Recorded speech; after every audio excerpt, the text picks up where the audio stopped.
اس کا تذکرہ موجود ہے، واقعہ موجود ہے، اس کے تفصیل میں نہیں جانا چاہوں گا۔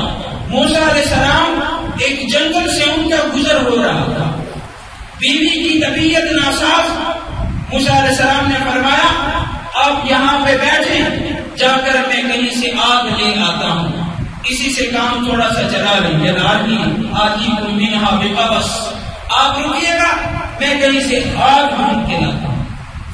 موسیٰ علیہ السلام نے دیکھا دور سے ایک چنگاری نظر آئی، سوچا کہ وہ فلاں جگہ گھر نظر آ رہا ہے، آگ اگر ملنی ہے تو وہاں سے ملے گی، اسی طرف چل دیے۔ جب قریب پہنچے وہ آگ نہیں تھی دوستو، وہ رب کے نور تجلیات کے انوارات تھے، وہاں رب سے ان کو ملاقات کا شرف نصیب۔ میں یہاں پہ ایک بات کہنا چاہوں گا کہ موسیٰ علیہ السلام کو رب سے ملاقات کا جو موقع نصیب ہوا وہ کس وجہ سے نصیب؟ اہل علم نے عجیب بات لکھی ہے کہ خدمت خلق سے خدا ملتا ہے۔ کیا خدمت خلق سے خدا ملتا ہے؟ حضرت موسیٰ علیہ السلام اپنی بیوی مخلوق کی خدمت کے خاطر اسی جذبے سے آگ لینے گئے تھے، رب نے اپنا نگاہ نصیب کر دیا۔ سبحان اللہ۔ حضرت موسیٰ علیہ السلام خدمت خلق کی وجہ سے اللہ نے اس کو اپنا نگاہ نصیب کیا۔ پورے قرآن کا خلاصہ 3 جملوں میں ہے، توجہ فرمائیے، کتنے جملوں میں؟ 3 جملوں میں۔ یہی 3 جملے اگر ایک انسان اپنی زندگی میں اپنا لے تو پوری زندگی کامیابی کے ساتھ گزرے گی، یہ زندگی تو چھوڑو آخرت میں بھی کامیاب ہے۔ امام تفسیر امام الاولیاء حضرت امام لاہوری رحمۃ اللہ، آپ نام سن کے تم میں جذبہ پیدا نہیں ہو رہا۔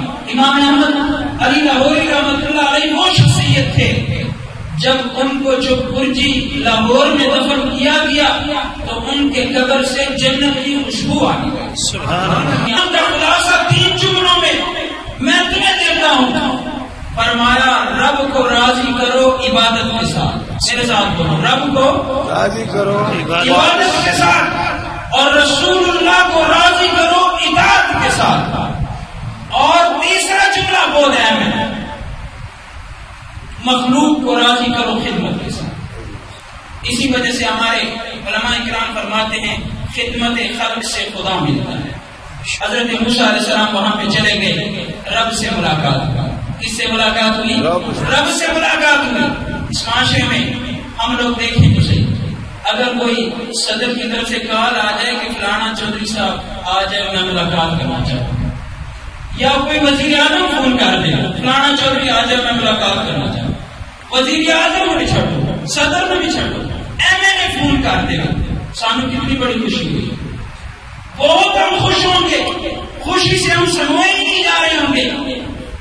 آج ہماری ملاقات وزیر اعظم صاحب کے ساتھ، ایم کے ساتھ ہے، تو آپ خود سوچیں گریبان میں جان کر کہ موسیٰ علیہ السلام کتنے خوش ہوں گے کہ وہ تو وزیر اعظم کی ملاقات نہیں تھی، صدر کی ملاقات نہیں تھی، کسی ایم پی کی ملاقات نہیں تھی، بلکہ بادشاہوں کے بادشاہ خالق مالک رب ذوالجلال کی ملاقات، اللہ سے ملاقات ہوئی، بڑے خوش ہیں۔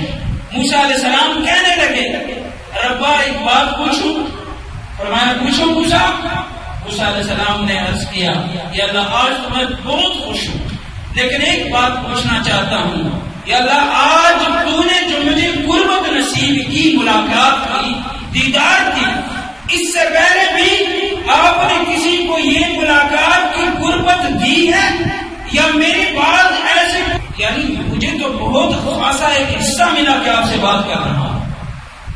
حضرت موسیٰ علیہ السلام سے اللہ کہنے لگے اے موسیٰ آخری ایک امت ایسی امت ہوگی جب رمضان المبارک کا بابرکت مہینہ ہوگا اور اس بابرکت مہینے میں افطاری کے وقت سامنے